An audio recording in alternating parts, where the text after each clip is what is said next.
Habari. So last lesson we took a look into curl and spiral hairstyle. Today's lesson will be on braid hairstyle. So first of all, I'll load our reference here, braid hairstyle. Here the reference. Then and here we need to understand the braid. Most of the time the braid, when you are making a braid hairstyle, you have different layers. Let me change to paint.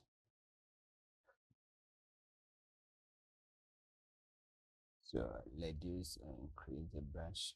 So we have layers.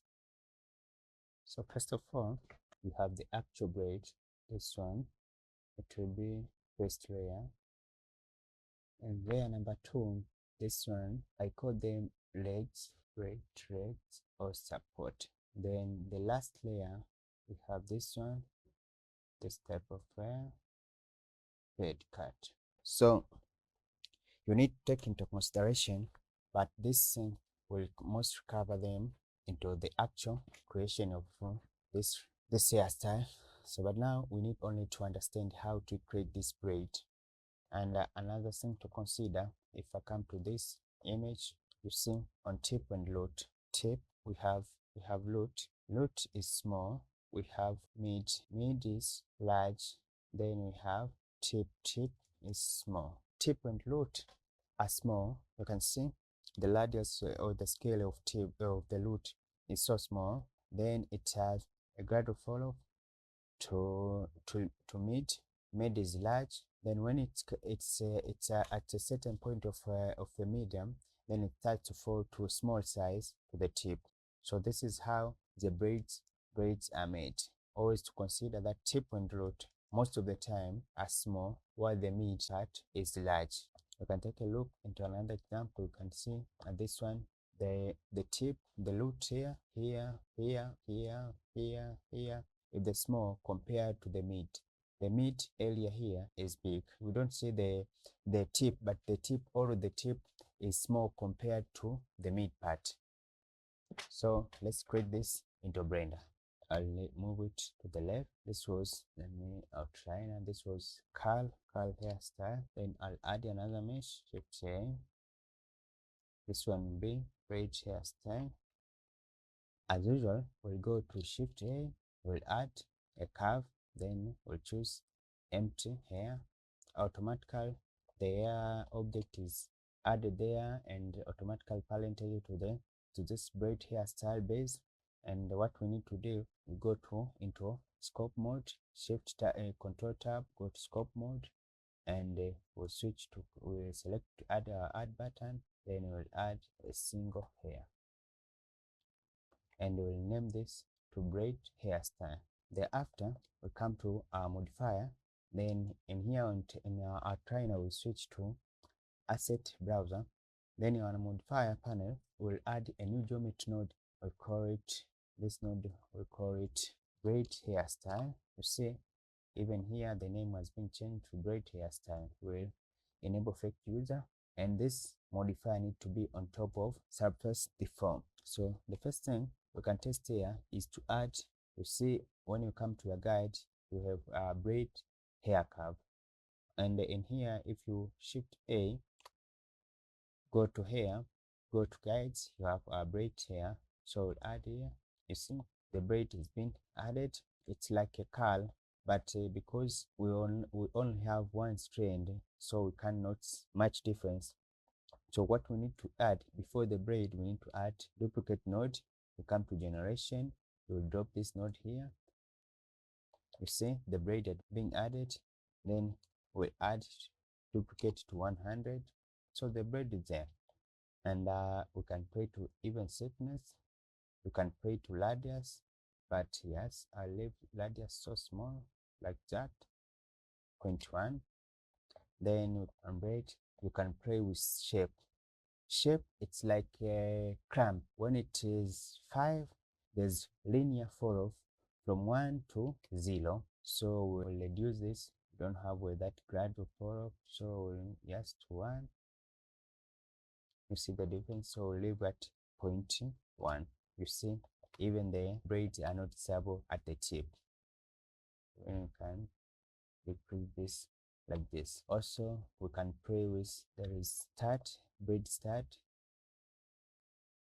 Here you see at the root we don't have braid, so we can define where we want to have braid start. So we can leave it reduce to 0.01 like this. Then we can play with maximum and minimum factor. You see the difference. Then maximum, you note the difference. Then thickness, one is enough. Thickness, shape, you see the difference. Then shape, flare. One thing that I want to point out is flare length. So this is the flare from here to the tip. But what I know, the radius or the scale of flare is always small than the braid itself. So it will depend with your style. So if you want to reduce the radius of the flare, select braid hair curve node, then click tab. It will take you into the braid node. Then you come somewhere here. You look for something called flare shape. Then in here you can reduce this. You can play with this float curve.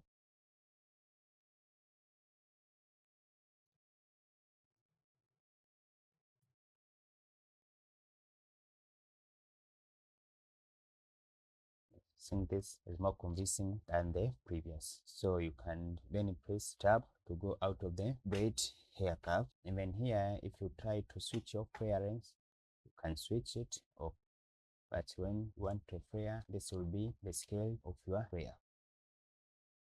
So another thing, let me switch off the flare. Another thing that we can add, we can come to guides. We need to add the clamp. Then you can stop it here. Clamp, you see there is a fora from 1 to 0, so you can play with the shape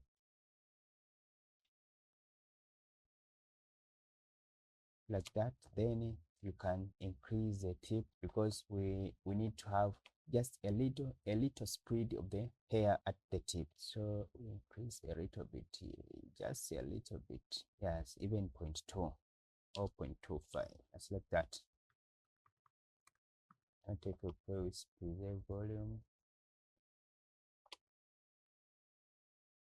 This will have more convincing results. So this is all about how to create. Then there is another thing that we discussed earlier. That's how do we get this size. This is the root, we need to be small. Then this is the tip, we need to be small. Then the medium here, we want it to be large.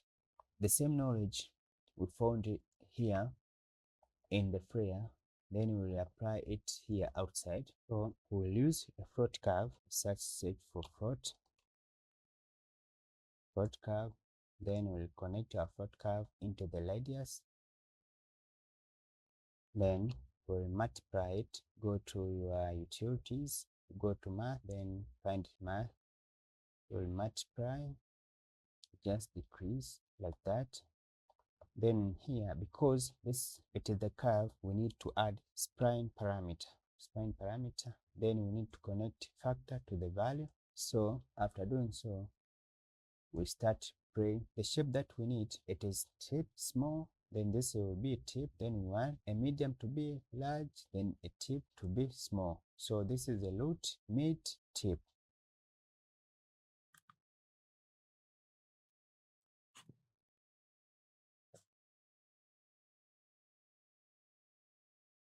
Here we can even create the scale.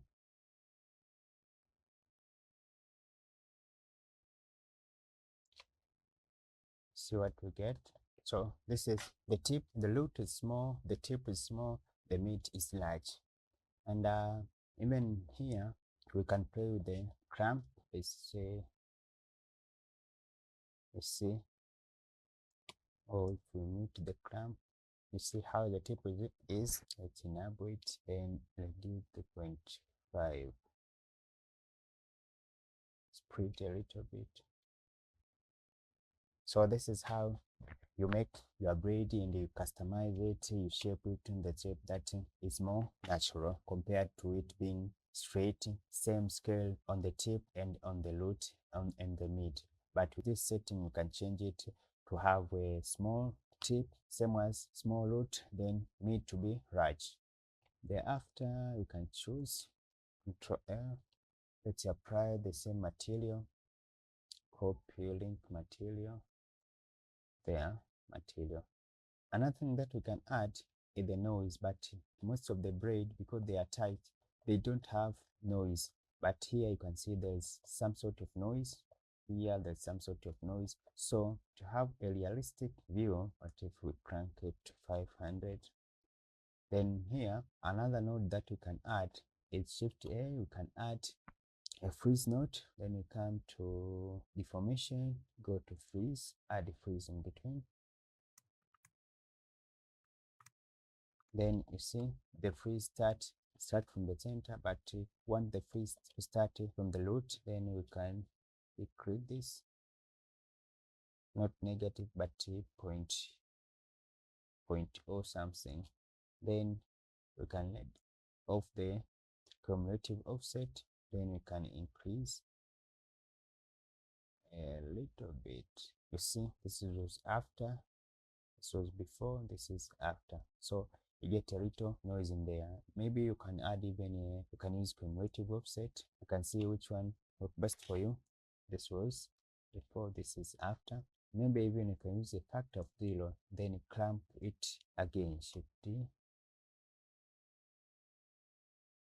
But I don't want to have a lot of note, just to control the braid, so I'll off it, then leave it as it is. So this is all about braid hairstyle. So the next one, it will be about dreadlocks, and I think the dreadlock has more setting, and the setting that we can apply on dreadlock can be applied even here at the braids. So see you in the next lesson.